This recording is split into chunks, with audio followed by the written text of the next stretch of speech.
Kota Palopo termasuk daerah yang memiliki kekayaan sumber daya alam yang cukup potensial. Selain kekayaan laut karena berada di Jazirah Utara, Teluk Bone, Pulau Sulawesi, juga kaya akan potensi sumber daya hutan dan pengetahuan lokal komunitas yang berada di dataran tinggi.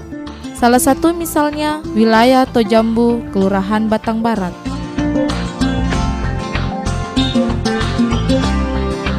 Di dalamnya hidup komunitas Batan yang secara administratif berada di 3 kelurahan, yaitu Kelurahan Batang, Kelurahan Batang Barat, dan Kelurahan Padang Lambe, Kecamatan Warak Barat. Komunitas ini dikenal memiliki kearifan lokal dalam pengelolaan sumber daya alam yang masih bisa kita jumpai hingga saat ini.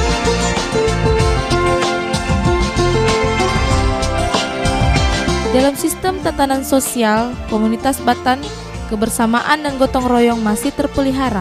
Misalnya, sisaro dan masyalo yang kerap dipakai pada pengelolaan lahan.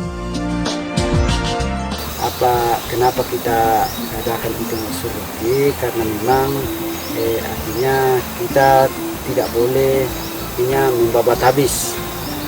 Kalau masyaallah seperti kalau istilah sekarang istilahnya berkelompok, artinya bisa kumpul 7 orang atau 10 orang untuk bergantian.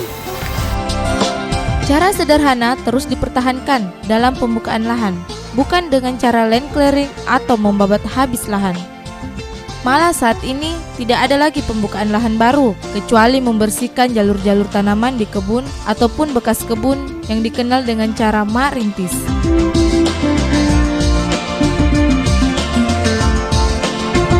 Di wilayah Tojambu, Kelurahan Batang Barat, dapat dijumpai kearifan-kearifan lokal, di mana masyarakat melindungi pinggiran sungai, tebing, dan daerah yang rawan longsor, dengan menanami berbagai jenis pohon ataupun bambu. Semua daerah kemiringan harus dihutankan, meskipun itu berada di pemukiman, dan berlaku larangan menggarap wilayah awak muruk. Kepatuhan memelihara hutan untuk sumber air dapat dilihat dan dibuktikan pada 3 sungai besar di wilayah ini. Malah air sungai Bambalu saat ini dijadikan sumber pembangkit listrik mikrohidro dengan kapasitas 320 kW yang bakal menyuplai listrik PLN yang dipakai untuk memenuhi kebutuhan listrik warga Palopo. Selain itu, juga dijadikan sumber air PDAM dengan berkapasitas 8.200 liter per detik untuk melayani kebutuhan air bersih warga kota Palopo. Jika demikian, lantas apa kontribusi bagi komunitas Batan? Masyarakat itu betul-betul menjaga hutannya. Seandainya masyarakat bebas mengelola ini hutan, yakin bahwa PLTA dengan PDAM ini tidak akan dibangun di sini. Nah, ini salah satu kesyukuran pemerintah. Jadi tinggal pemerintah bagaimana masyarakat yang ada di sini.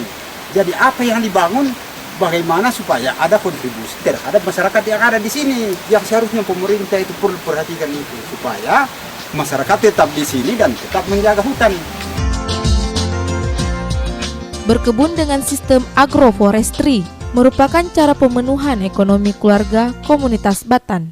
Hampir setiap lahan ditanami berbagai macam tanaman bernilai ekonomi seperti kopi, durian, langsat, nangka, kakao, dan kayu.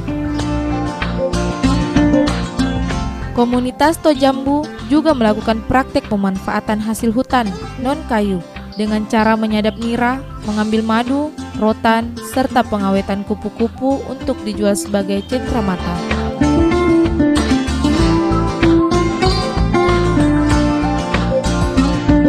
Komunitas Batan memiliki kearifan dalam penataan ruang dan wilayah yang telah ada sejak dulu. Mereka mengatur pembagian wilayah atau zona yang boleh dikelola dan wilayah yang tidak boleh dikelola sama sekali. Wilayah kelola dan perkampungan masih ada di dalamnya awak muruk.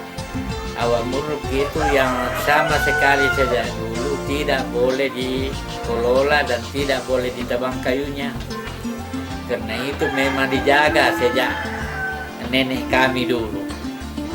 Kabu ini istilahnya tempat orang tua dulu, tapi sekarang diklaim oleh pemerintah jadi hutan lindung, dan itu ada bukti-bukti tempat rumah, bahkan ada atas nama kampung di situ Gunungnya Batan, tempat orang tua dulu berkedudukan di Tojambu. Gunung itu namanya Batan, itu kampung tua dulu. Dari segi ini sebenarnya kita bisa menyatakan bahwa kedaulatan yang ada dalam struktur kelembagaan itu sesungguhnya ada di masyarakat. Contoh misalnya secara umum, kita mengenal struktur kelembagaan adat yang disebut dengan di tingkat kampung itu disebut dengan tomatua, di mana tomatua ini sebenarnya punya otonomi sendiri untuk mengatur unit sosialnya. Nah, di atasnya itu ada tomakaka, di mana fungsi antara tomatua dan tomakaka ini lebih pada soal fungsi koordinasi dalam hal menata kehidupan sosial masyarakat yang ada. Kepatuhan terhadap pembagian zona wilayah tersebut masih dapat kita jumpai hingga saat ini dengan masih terpeliharanya hutan belantara yang disebut Pangalak Tamban. Pangalak Tamban adalah hutan primer yang belum pernah dijamah dan sama sekali tidak boleh digarap karena larangan secara turun-temurun. Selain itu juga dikenal istilah Awak Murok, yaitu wilayah yang berfungsi sebagai daerah penyangga yang berada di hutan maupun di sekitar perkampungan. Umumnya Awak Murok dapat dijumpai di kemiringan dan daerah rawan longsor karena memiliki struktur tanah yang labil. Hanya saja, ancaman terjadi di wilayah Awak Murok dengan masuknya orang luar termasuk mantan pejabat membuka kebun, bahkan beberapa petak lahan sudah disertifikatkan. Kabo atau bekas kebun atau bekas lahan garapan masyarakat sejak dulu, tapi ditinggalkan karena konflik sosial. Di Kabo ini masih dibolehkan mengambil hasil tanaman seperti bambu, durian, cengkeh, kopi, dan langsa. Bela atau kebun milik komunitas Batan umumnya dikelola dengan sistem tumpang sari. Di samping pembagian wilayah kelola, dikenal pula wilayah pemukiman yang disebut kampung. Kampung wilayah Tok Jambu yaitu Tondok, Paredean, Tanete, Puncak, dan Katun.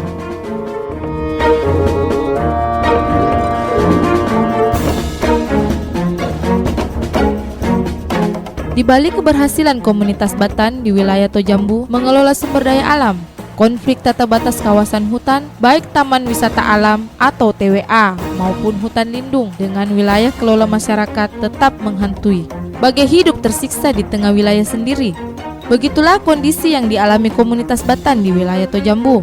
Semua wilayah kelola dan pemukiman dijadikan hutan lindung dan kawasan konservasi.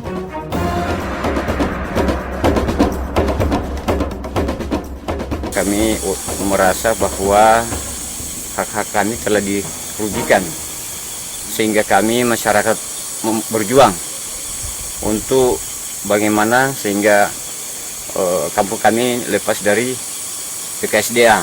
Menteri Kehutanan mengatakan bahwa mana dulang kampung dengan BKSDA. Jadi kami mengatakan bahwa dulang kampung daripada BKSDA. Nah, dalam tanggapan Pak Menteri mengatakan bahwa itu tidak sulit karena BKSDA ini belakangan dibanding dengan masyarakat. Jadi kuncinya di situ, tinggal bagaimana pemerintah kota ini membuat tata ruang. Jika diambil perbandingan dari luas wilayah Kelurahan Batang Barat 3.167,73 hektar dengan TWA seluas 616,73 hektar dan hutan lindung seluas 2.381,68 hektar ditambah kebun orang luar seluas 75,2 hektar, maka wilayah aman dan bebas konflik hanya 169,73 hektar yang diperuntukkan bagi komunitas Batan yang jumlahnya sekitar 247 KK. Jeruji besi, relokasi, dan intimidasi tidak dapat dihindari. Mantong salah satu korbannya dijatuhi vonis kurungan pada tahun 2010 lalu. Upaya relokasi juga selalu datang, ibarat keluar dari mulut harimau masuk mulut buaya. Karena dipindahkan ke lokasi yang sudah bertuan yang berisiko menimbulkan konflik dengan penduduk lokal. Intimidasi bukan hanya psikis lagi, tapi sudah meningkat ke pembatasan akses memperoleh pelayanan hak dasar sebagai warga negara. Pembangunan puskeskel yang sangat dibutuhkan masyarakat dipermasalahkan BKSDA karena masuk dalam wilayah TWA Nanggala 3. Ini sudah hampir setahun, semua program yang dibutuhkan masyarakat itu selalu kita push ke kota. Yang terakhir ini kita push masalah puskeskel, benturannya siap diluncurkan ke sini, tapi kendalanya kembali ke BKSDA. Tanah yang di tempat itu masuk kawasan terlindung. Tapi sementara ini masih kita push terus, mudah-mudahan bisa terlaksana ke sini. Ini kendalanya saya bilang kembali ke kawasan. Saya jelaskan ke wali kota bahwa masyarakat ini sangat butuhkan sekali, apalagi ini fasilitas kesehatan.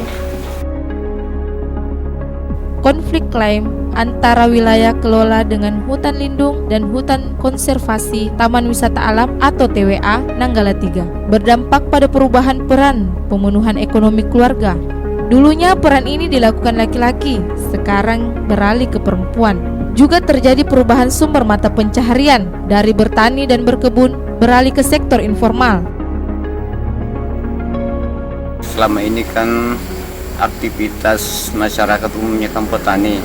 Nah, setelah terjadi konflik antara BKSDA dan masyarakat, otomatis aktivitas permasalahan masyarakat ini lumpuh total.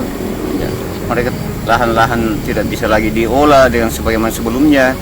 Nah, tentu otomatis mempengaruhi faktor perekonomian masyarakat. Sangat sulit bagi masyarakat untuk meningkatkan kebutuhan ekonomi masyarakat Batang Barat. Selain itu, menjadi persoalan yang sangat pelik juga karena untuk mengakses lahan masyarakat selalu menjadi hal yang sangat rumit karena selalu diancam dengan persoalan-persoalan hukum yang diputuskan oleh Badan Konservasi Sumber Daya Alam.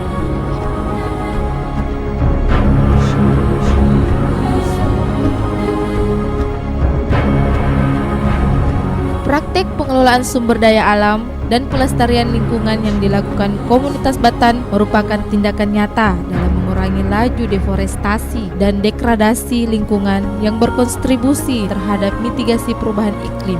Namun, bagi mereka tidak pernah terlintas untuk meminta imbalan atas upaya-upaya tersebut yang tidak mereka pahami dan mengerti mengapa hak mereka diingkari, mengapa mereka harus disingkirkan dari wilayahnya.